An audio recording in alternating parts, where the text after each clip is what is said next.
الله أكبر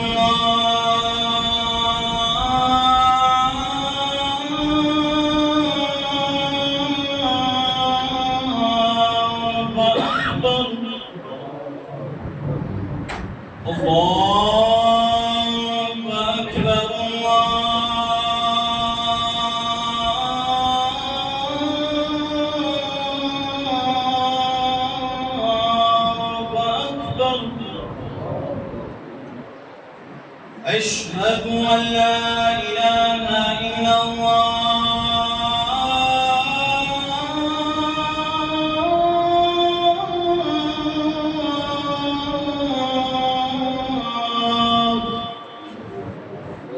أشهد أن لا إله إلا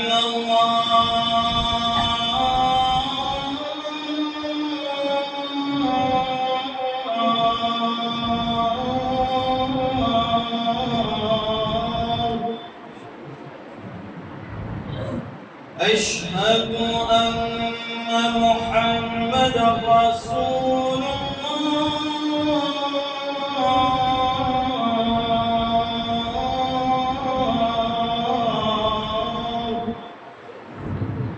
أشهد أن محمدا رسول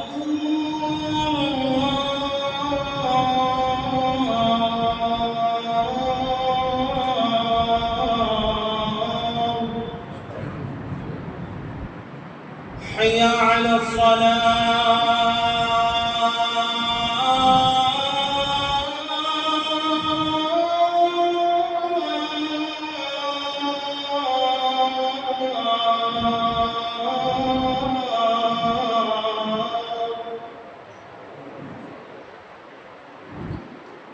حي على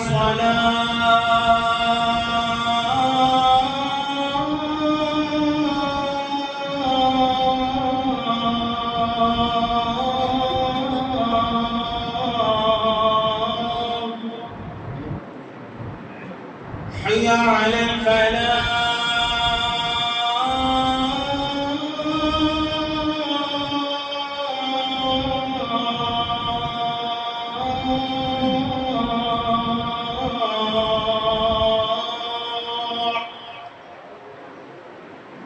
حي على الفلاح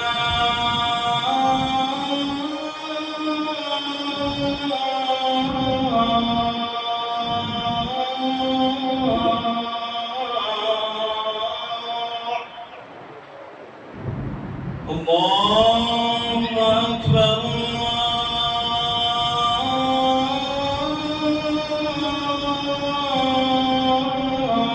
الله أكبر لا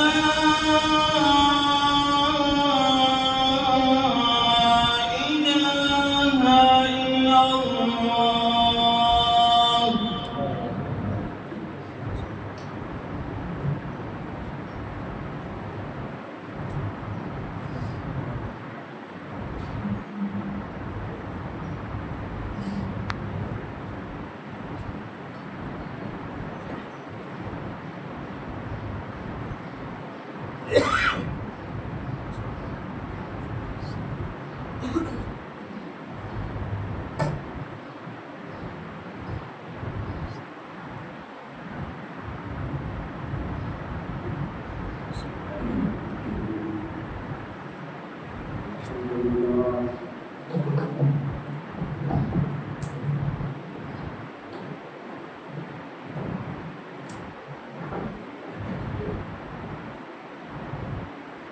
الحمد لله نحمده ونستعينه ونستغفره ونؤمن به ونتوكل عليه ونعوذ بالله من شرور أنفسنا ومن سيئات أعمالنا من يهده الله فلا مضل له ومن يضلل فلا هادي له أشهد أن لا إله إلا الله وأشهد أن محمدا عبده ورسوله أما بعد فإن خير الحديث كتاب الله وخير الهدي هدي محمد صلى الله عليه وسلم وشر الأمور محدثاتها وكل محدثة بدعة وكل بدعة ضلالة وكل ضلالة في النار. قال الله تعالى في القرآن المجيد والفرقان الحميد: أعوذ بالله من الشيطان الرجيم. بسم الله الرحمن الرحيم.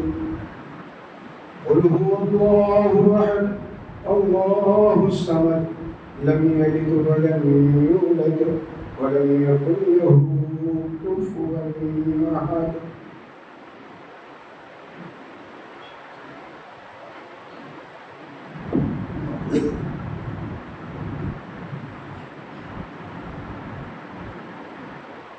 الحمد لله نحمده ونستعينه ونستغفره ونؤمن به ونتوكل عليه ونعوذ بالله من شرور أنفسنا ومن سيئات أعمالنا. من يهده الله فلا مضل له ومن يضلل فلا هادي له. أشهد أن لا إله إلا الله وأشهد أن محمدا عبده ورسوله. أما بعد فإن خير الحديث كتاب الله وخير الهدي هدي محمد صلى الله عليه وسلم وشر الأمور محدثاتها وكل محدثة بدعة وكل بدعة ضلالة وكل ضلالة في النار. قال الله تعالى في القرآن المجيد: أعوذ بالله من الشيطان الرجيم. يا أيها الذين آمنوا كتب عليكم الصيام كما كتب على الذين من قبلكم لعلكم تتقون. قال في موضع آخر: وإذا سألك عبادي عني فإني قريب أجيب دعوة الداع إذا دعان فليستجيبوا لي وليؤمنوا بي لعلهم يرشدون. تمام قسم کی تعریفات و توصیفات اس وحدہ لا شریک خالق کائنات مالک ارض و سما کے لیے لائق و زیبا ہے، جس نے ہمیں اشرف المخلوقات بنا کر اس روئے زمین پر بھیجا، اور لاکھوں کروڑوں درود و سلام ہو اس ہستی اقدس و مقدس پر جس کا نام نامی اسم گرامی جناب محمد رسول اللہ صلی اللہ علیہ وسلم۔ میرے محترم بزرگوں، نوجوان ساتھیوں، عزیز بچوں اور میری پردہ نشین ماں اور بہنوں اور ورثۃ الانبیاء کی جماعت، میں آج جمعہ کے اس مختصر سے وقت میں اپنے سامعین کو اللہ رب العالمین کی ایک حکمت بتلانے کی کوشش کروں گا۔ وقت بہت کم ہے۔ میں نے بار بار عبداللہ سے کہا کہ اذان 5 منٹ پہلے کر دو، کیونکہ یہ موضوع تھوڑا سا لمبا ہے۔ رمضان کا وقت ہے، رمضان کی رحمتیں اللہ کے بندوں تک پوری پہنچنی چاہیے۔ بہرحال کوشش کروں گا انشاءاللہ کہ اپنے موضوع کو پورا کر سکوں۔ اللہ رب العالمین نے قرآن کریم میں بہت ساری جگہوں پر تم نے دیکھا ہوگا پڑھتے ہوئے قرآن کو کہ اللہ نے یا ایھا الناس کا لفظ استعمال کیا یا کوئی اور لفظ استعمال کیا۔ جب اللہ رب العالمین کو اپنے بندوں سے بڑی محبت ہوتی ہے، بڑا پیار اللہ کا امڑتا ہے، اللہ رب العالمین اپنے بندوں کو اپنے قریب لانا چاہتا ہے، تبھی اللہ رب العالمین کہتا ہے یا ایھا الذین آمنوا۔ اللہ رب العالمین نے قرآن میں روزے کے تعلق سے یہی کہا یا ایھا الذین آمنوا کتب علیکم الصیام۔ اے میرے پیارے بندو، اے میرے محبوب بندو، میں نے تم پر روزے کو فرض کر دیا، جیسے اس سے پہلے روزوں کو پہلی امتوں پر روزوں کو فرض کیا۔ کیوں فرض کیا ہے؟ تاکہ تم متقی ہو جاؤ۔ گنہگار ہم، خطاکار ہم، لغزشیں ہم کرتے ہیں، زنا ہم سے ہو جاتا ہے، شراب ہم پی لیتے ہیں، نظروں کی خطائیں ہم کرتے ہیں، گناہ ہم سے ہوتا ہے، چغل خور ہم ہیں، غیبت ہم کرتے ہیں، اپنے سگے بھائیوں کو اپنے والدین کی وراثت سے حق ہم نہیں دیتے ہیں، اپنی بہنوں کو حق کے وراثت ہم نہیں ادا کرتے ہیں۔ اور اللہ کیا چاہتا ہے کہ ہم متقی ہو جائیں۔ اور متقی کون لوگ ہیں جانتے ہو؟ جو متقی ہو گیا وہ جنت کا وارث ہے۔ یہ میں نہیں کہتا، یہ اللہ نے کہا ہے کہ کسی کو جنت کا وارث بنایا نہیں جائے گا۔ باپ کی موت کے بعد بیٹا اپنے باپ کا وارث بنتا نہیں ہے، آٹومیٹک ہو جاتا ہے، اسے وارث بنایا نہیں جاتا بلکہ وہ وارث ہو ہی جاتا ہے اپنے باپ کا۔ اسی طریقے سے جو لوگ دنیا میں متقی اور پرہیزگار لوگ ہیں، یہ جنت کے وارث بنائے نہیں جائیں گے، یہ جنت کے وارث ہیں، انہیں جنت ملے گی انشاءاللہ۔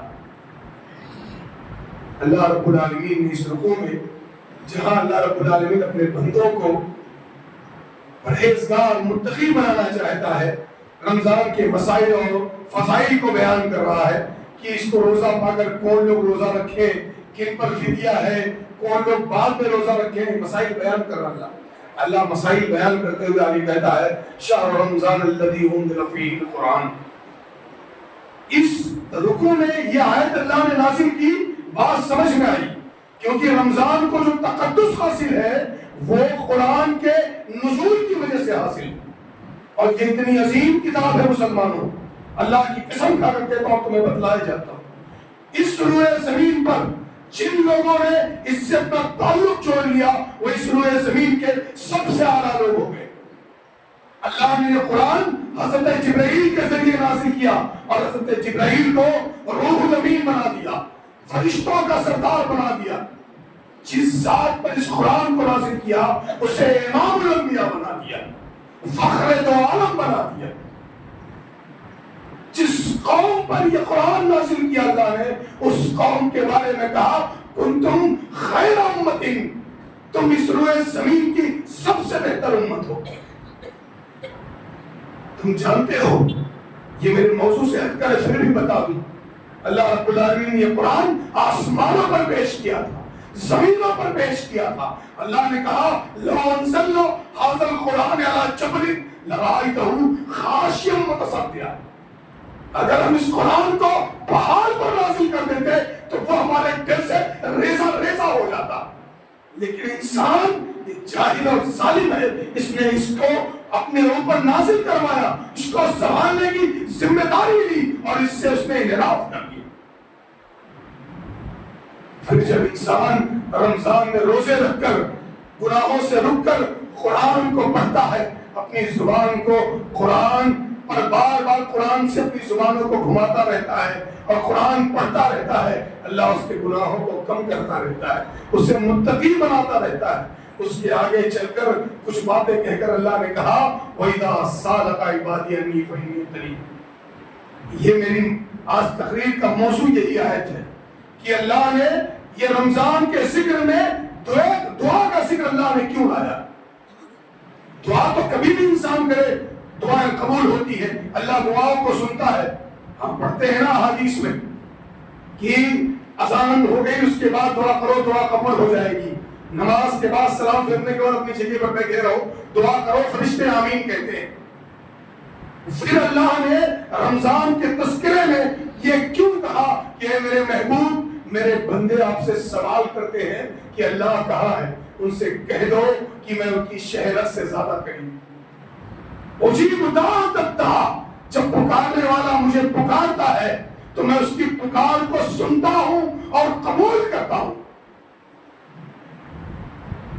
یہ کیوں کہا اللہ؟ یہی غور کرنے والی بات۔ دیکھو عام دنوں میں انسان جب دعا مانگتا ہے تو اس کی زبان گناہوں میں لتڑی ہوئی رہتی، وہ تجارت میں جھوٹ بولتا ہے، بےایمانی کرتا ہے، لوگوں کو گالیاں دیتا ہے، غیبت کرتا ہے، چغلی کرتا ہے۔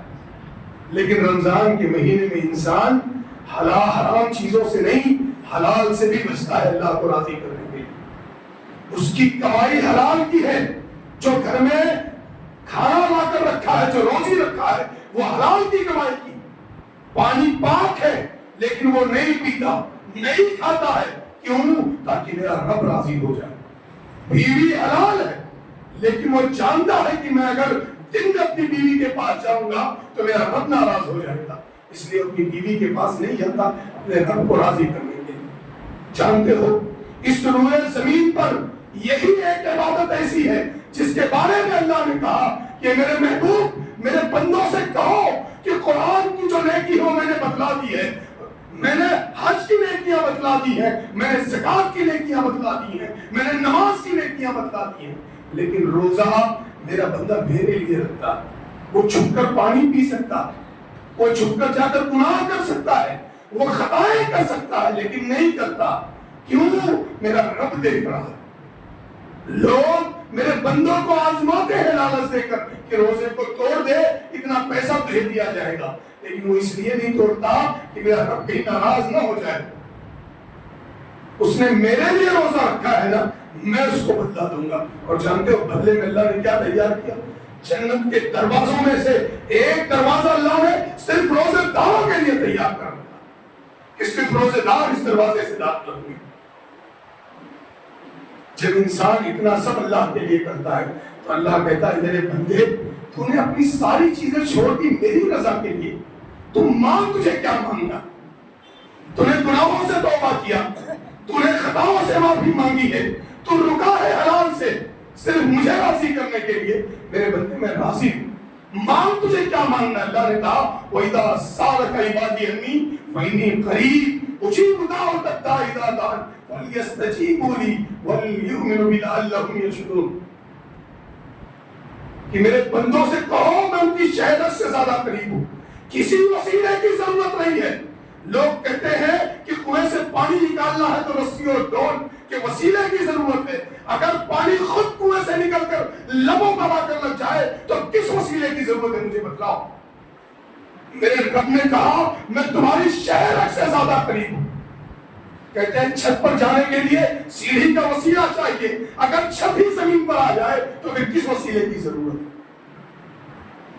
اللہ نے کہا مانگو مجھ سے، اور کہا مانگو نہیں، اس روئے زمین پر لوگوں نے مانگ کر مجھے آزما کر دیکھا۔ کہیں یہ خیال نہ آ جائے کہ اللہ نے کہا تو ہے ہماری باتوں کو سنے گا، پتہ نہیں وہ ہماری باتیں سنتا کہ نہیں سنتا، ہماری دعاؤں کو قبول کرتا کہ نہیں کرتا۔ مسلمانوں تم روزہ رکھ کر اللہ کے تقوی کو اختیار کر کر اللہ کے سامنے سجدے میں سر رکھ کر مانگو، اللہ تمہاری دعاؤں کو تمہارے سر اٹھانے سے پہلے قبول کر لے گا۔ اب دیکھنا چاہتے ہو تو دیکھو اللہ نے کیسے قبول کی۔ ہمارے دادا آدم علیہ السلام، اماں حضرت حوا علیہ السلام، دونوں جنت سے نکال دیے گئے، برس ٹھوکریں کھائی، دونوں ملے، اللہ نے دعا سکھلائی، کھڑے ہوئے اللہ سے دعا کی، کہا ربنا ظلمنا انفسنا ان لم تغفر لنا وترحمنا لنکونن من الخاسرین۔ اے پروردگار عالم، ہم نے اپنے نفسوں پر ظلم کیا، ہم نے خطا کی ہے، اللہ غلطی ہوئی ہے، اے پروردگار عالم تو ہمارے گناہوں کو بخش دے۔ اللہ اس روئے زمین پر تیرے سوا کوئی نہیں ہے جو ہمارے گناہوں کو بخش سکے۔ اے وہ لوگوں جن لوگوں نے زنا کیا ہے، جنہوں نے اللہ کی نافرمانی کی ہے، جنہوں نے اللہ کے حدود کو پار کر دیا ہے، مانگ کر دیکھو اللہ سے اپنے گناہوں کی توبہ کو، اللہ کیسے سنتا ہے؟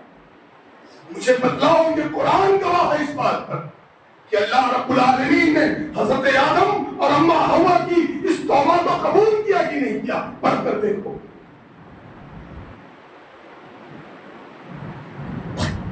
اور آگے چلو، ایک اور مصیبت میں پھنسا ہوا پریشان حال لوگوں، جب مصیبت آ جائے اور ایسی مصیبت جس سے نکلنے کا راستہ نہ ہو تو اپنے رب کو یاد کرنا۔ اللہ تمام مصیبتوں سے باہر نکالنے پر قادر۔ ایک نبی، میں ابھی انبیاء کا ذکر کر رہا ہوں، ایک نبی حضرت یونس علیہ السلام اللہ سے ناراض ہو کر چلے گئے، سمندر میں پھینک دیے گئے، مچھلی نے انہیں نکل لیا۔ مچھلی کے پیٹ میں پہنچتے ہی یہ خیال آیا کہ اب جان جا سکتی، کوئی بچانے والا نہیں ہے، صرف رب کی ذات ہے جو یہ جانتی ہے کہ یونس کہاں ہے، دنیا میں کوئی نہیں جانتا کہ یونس کہاں۔ کہا لا الہ الا انت سبحانک انی کنت من الظالمین۔ اے مصیبت میں پھنسے ہوئے لوگوں دعا یاد کر لو، کیا کہا؟ لا الہ الا انت سبحانک انی کنت من الظالمین۔ اے پروردگار عالم تیری ذات پاک ہے، میں نے گناہ کیا، اللہ میں ظلم کرنے والے میں سے ہوں، اللہ مجھے یہاں سے باہر نکال دے۔ رات کی تاریکی تھی، سمندر کی تاریکی تھی، مچھلی کے پیٹ کی تاریکی تھی، اللہ نے مچھلی کا حکم دیا، مچھلی نے جا کر ساحل پر صحیح سالم حضرت یونس کو اگل دی۔ یہ میرے رب کی قدرت ہے۔ آج لوگوں کے گھروں میں بچے نہیں ہوتے ہیں نا تو لوگ اللہ جانے کتنے درباروں کی طرف چل دیتے ہیں، کتنی بارگاہوں پر جا کر ماتھے ٹیک آتے ہیں۔ مسلمانوں رمضان کا مہینہ ہے، اپنے رب سے مانگنے کا ہنر سیکھ لو۔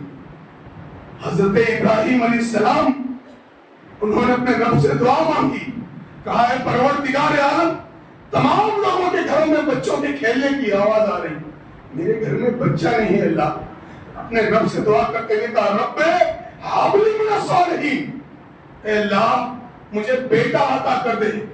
اور میرے بزرگوں اور جوانوں جب اپنے لیے اولاد کی دعا مانگنا تو صرف بیٹا نہیں مانگنا، حضرت ابراہیم علیہ السلام نے سکھایا رب ہب لی من الصالحین، اللہ نیک بیٹا عطا کر دے۔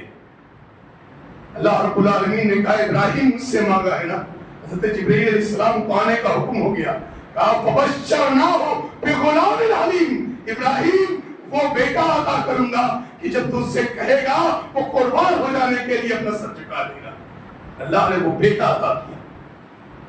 ایک اور مانگ پڑے، بوڑھے ہو گئے تھے، قرآن نے کہا استال الراش شیبہ، سر کا ایک بال سیاہ نہیں تھا، کھوسر بوڑھا، کہا انہوں نے کہ میری بیوی 5 ہے، کھوسر بڑھیا ہے، دنیا کے تمام ڈاکٹروں نے یہ کہہ دیا کہ اسے اولاد نہیں ہو سکتی۔ اللہ سے انہوں نے کہا رب ہب لی من لدنک ولیا۔ بڑی عجیب بات کہی، 80 سال کا بوڑھا دعا مانگا، اللہ میں نے دنیا کے ان خداؤں کو رب نہیں مانا ہے، ان ڈاکٹروں کو رب نہیں مانا ہے، اللہ میں نے تجھ کو رب مانا ہے، رب ہب لی من لدنک ولیا، اللہ مجھے ایک اولاد عطا کر دے۔ اب کیا عجیب بات کہی جانتے ہو؟ اسی لیے جب اللہ سے مانگو تو بڑی چیز مانگو۔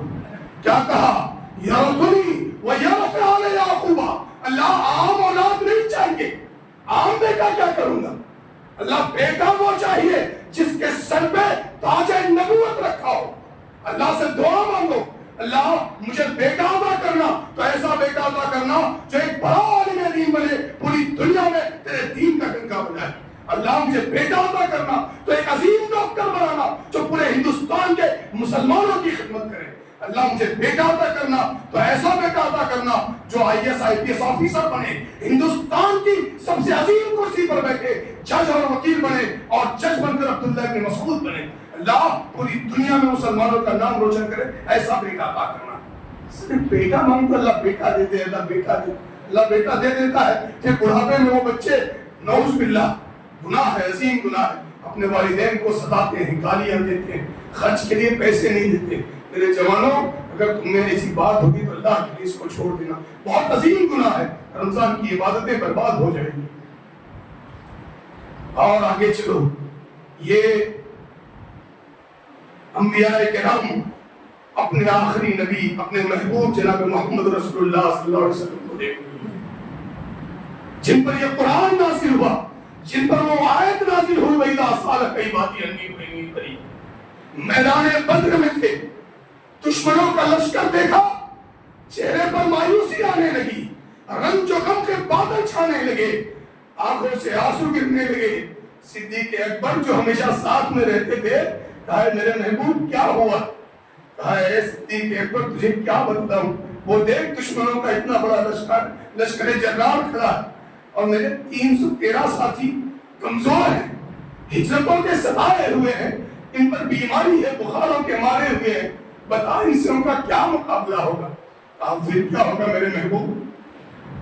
اللہ کے نبی صلی اللہ علیہ وسلم نے میدان بدر میں سجدے میں سر رکھ دیا، رونے لگے، اپنے رب سے دعا کرنے لگے، اللہ ان تارک هذه العصابة لم توبت بعدا، اے پروردگار عالم تیرا نبی تجھ سے دعا کرتا کہ تیرے نبی کے ماننے والے کمزور ہیں، تیرا نبی کمزور ہے، دشمن چالاک اور چوبند ہے، اے اللہ یہ میں جانتا ہوں کہ تو اس سے بھی زیادہ طاقتور ہے، اللہ آج اپنے نبی کی مدد کر دے۔ حضرت ابو بکر صدیق کہتے ہیں میں اپنے محبوب کے پاس گیا، ان کے کندھے پر ہاتھ رکھا اور قائد فراس رکھا، اللہ کے نبی نے آپ سر کو اٹھایا، آنکھ سے آنسو نکل رہے تھے، چہرے پر مسکراہٹ آ گئی۔ کیا دیکھا جانتے ہو؟ نبی کی دعا کو سن کر اللہ نے حضرت جبرائیل کی قیادت میں فرشتوں کو میدان بدر میں اتار دیا۔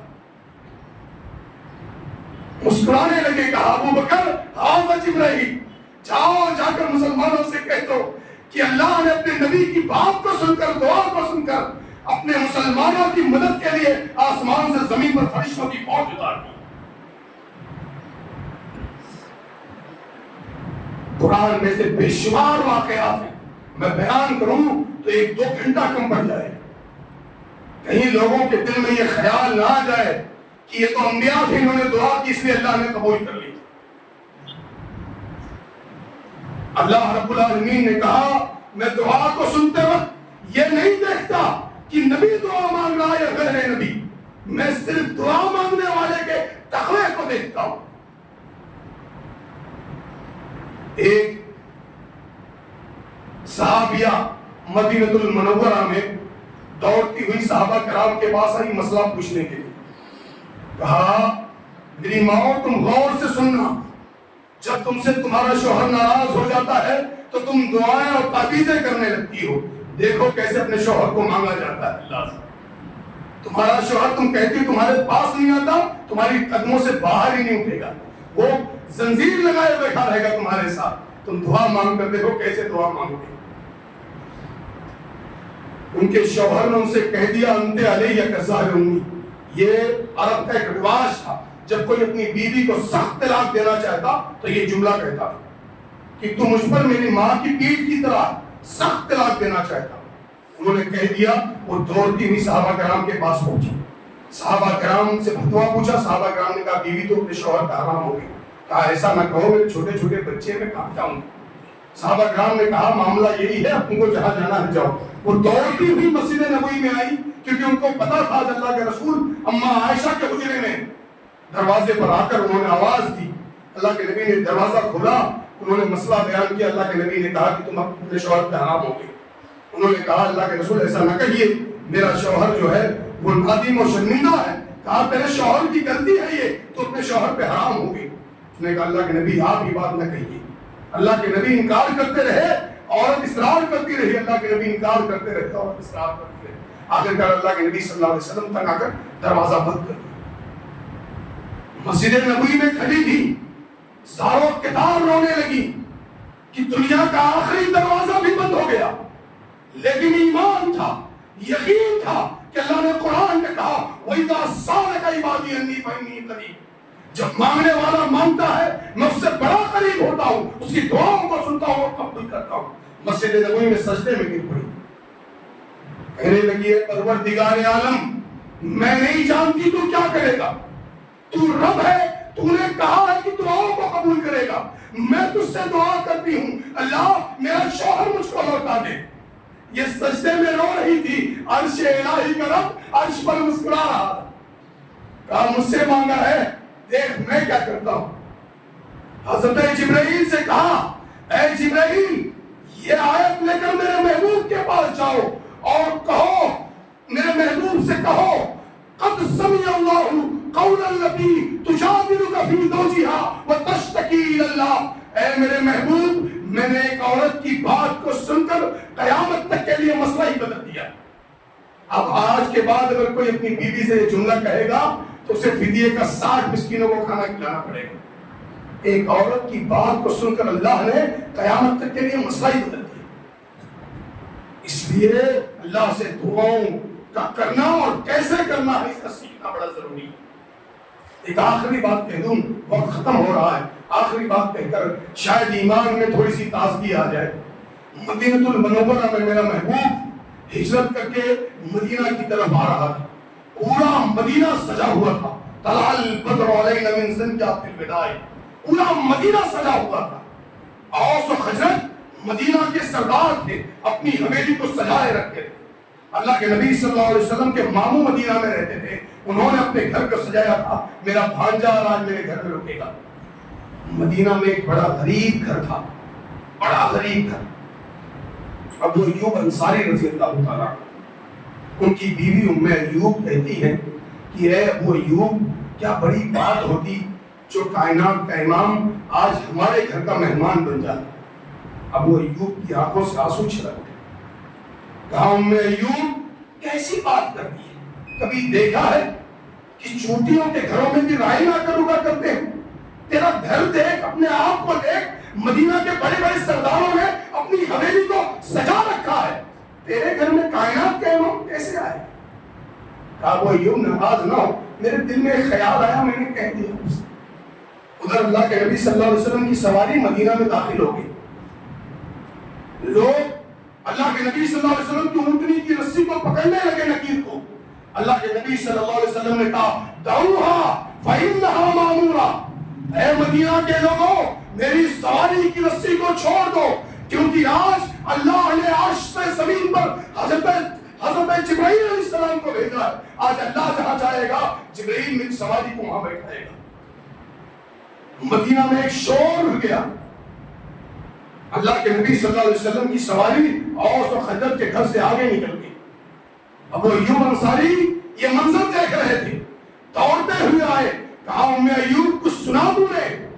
آج کائنات کا امام اپنی مرضی سے کسی کے گھر کا مہمان نہیں بنے گا، آج اللہ جس کے یہاں چاہے گا اس کا مہمان بنے گا۔ ام ایوب نے کہا اے ابو ایوب، اگر بات میرے رب پر ہے تو آج میں اپنے رب سے مانگ کر دیکھتی ہوں۔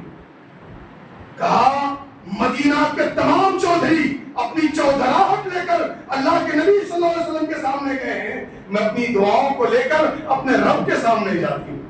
وضو کیا، 2 رکعت نماز پڑھی، سجدے میں سر رکھ دیا۔ اے پروردگار عالم، تیرا کیا بگڑ جائے گا اگر آج تم نے اپنی نبی کی میزبانی غریبوں کو عطا کر دی، مدینے کے کسی غریب گھر کو عطا کر دی تو تیری دولت میں کیا کمی آ جائے گی؟ اللہ آج تو ہم غریبوں کو یہ شرف عطا کر دے۔ اللہ اونٹنی چلتی ہوئی ماموں کے گھر سے آگے نکل گئی، ابو ایوب کے گھر کے قریب پہنچ گئی۔ ابو ایوب نے چیخ کر کہا ام ایوب سواری گلی کے قریب آ گئی ہے۔ ام ایوب کی سسکیوں میں روانی آ گئی۔ کہا اللہ جس سواری کو تم گلی کے دہانے پر لا سکتا ہے ابو ایوب کے گھر میں کیوں نہیں لا سکتا؟ اللہ سواری کو میرے گھر تک لے۔ جبرائیل کو حکم ہوا کہ سواری کو لے جا کر ابو ایوب کے دروازے پر بٹھا دو۔ سواری آئی اور ابو ایوب کے دروازے پر بیٹھ گئی۔ حدیث کے الفاظ ہیں، صحابہ کرام نے گھر کو دیکھا کہ 2 کمروں کا مکان ایک اوپر ایک نیچے۔ اللہ کے نبی یہاں کیسے رکیں گے؟ یہاں تو سامان رکھنے کی جگہ نہیں ہے۔ حدیث کے الفاظ ہیں اونٹنی کو ایل لگائی گئی، اونٹنی بیٹھ کر رک گئی۔ ابو ایوب چیخ پڑے، ام ایوب اونٹنی بیٹھی اور بیٹھ کر پھر رک گئی۔ ام ایوب ایسے درد سے روئی اللہ کے سامنے، ایسے گرگرا کر روئی، ایسے تڑپ کر دعائیں مانگی کہ عرش الہی کے رب کو ان پر رحم آ گیا۔ اونٹنی اٹھی، کچھ دور چلی گئی۔ ام ایوب اپنے رب سے دعائیں کرتے رہی کہ اللہ اونٹنی آ گئی ہے تو اب جان نہ پائے۔ دوبارہ اونٹنی آئی گھوم کر پھر وہیں بیٹھ گئی، پھر ایل لگائی گئی، پھر اونٹنی اٹھی، کچھ دور گئی۔ ام ایوب نے پھر دعائیں کی۔ تیسری بار جب اونٹنی پلٹی آ کر بیٹھی تو اپنے سر کو ابو ایوب کے قدموں میں رکھ دیا۔ اللہ کے نبی نے کہا اے ابو ایوب تجھ کو مبارک کہ اللہ نے آج مجھے تیرے گھر کا مہمان بنا دیا۔ ابو ایوب نے آواز لگائی اے ام ایوب اللہ نے تیری دعا کو قبول کر لیا۔ ام ایوب سجدے سے اٹھی، پھر سجدے میں گر پڑی۔ اللہ پہلے تجھ سے پہلا سجدہ کیا تھا تجھ سے مانگنے کے لیے، اب میں سجدہ کیا ہے تیرا شکر ادا کرنے کے لیے۔ اس لیے یہ رمضان کا مہینہ متقی اور پرہیزگار بنو، اپنے آپ کو نیک بناؤ، گناہوں سے بچو، اور پھر اللہ سے مانگو جو مانگنا ہے، اللہ سب کچھ عطا کرنے کے لیے تیار ہے۔ اللہ تو قادر ہے یوسف کو کنویں سے نکال کر مصر کے تخت و تاج پر بٹھائے، اللہ ہر چیز پر قادر ہے۔ آخر میں اللہ رب العالمین سے دعا ہے، ایک بات کہہ کر اپنی بات ختم کروں گا کہ اللہ نے اس پوری بات کو ختم کرتے ہوئے ایک بات کہا، اللہ نے لا تاکلوا اموالکم بینکم بالباطل، حرام مال نہیں کھاؤ۔ اگر حرام مال کھاؤ گے تو تمام روزہ، نماز، حج، زکات سب رائے گا۔ اللہ نے قرآن میں بھی کہا یا ایھا الذین آمنوا ذروا ما بقی من الربا ان کنتم مؤمنین، اے میرے پیارے بندو اگر سود و بیاج کا کچھ پیسہ کسی کے پاس باقی رہ گیا تو چھوڑ دو، سود نہ دو، کسی سے نہ کھاؤ۔ بڑا مشکل کام ہے یہ، اگر تم مومن ہو تو اس کو چھوڑ دو۔ اللہ کے نبی صلی اللہ علیہ وسلم نے کہا کہ درہم اور ربن، ایک درہم سود کا 1 روپیہ، یاکلہ الرجل وهو یعلم، انسان جانتا ہو اس کو کھا لے، اشد عند اللہ من 36 زنیۃ، 36 بار زنا کرنے سے زیادہ بڑا جرم ہے۔ اس کو علامہ البانی نے اس حدیث کو صحیح کہا۔ اس لیے حرام مال سے بچو، حرام مال کبھی نہیں کھانا مسلمانوں، حرام مال تمام نیکیوں کو برباد کرنے والا ہے، کوئی دعا کبھی قبول نہیں ہوئی اگر حرام مال کھاؤ تو۔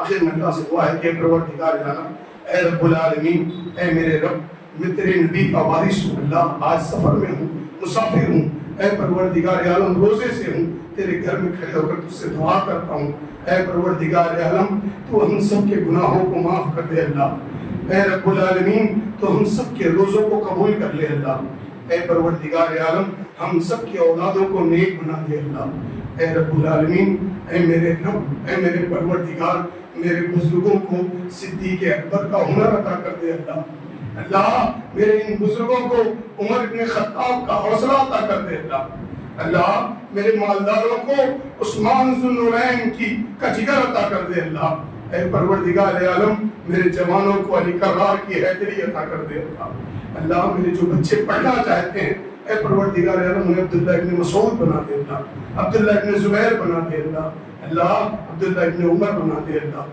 اے پروردگار عالم میری ماؤں کو اماں خدیجہ کا ہنر عطا کر دے اللہ، اللہ جوان بہنوں کو اماں عائشہ کی حیا عطا کر دے اللہ، آمین۔ آخر دعوانا الحمدللہ رب العالمین۔ عباد اللہ یرحمکم اللہ ان اللہ یأمرکم بالعدل والإحسان وإیتاء ذی القربى وینہا عن الفحشاء والمنکر لعلکم تذکرون واذکروا اللہ یذکرکم ومن یستجب دعوة اللہ تعالی ولا تضلوا السلام علیکم۔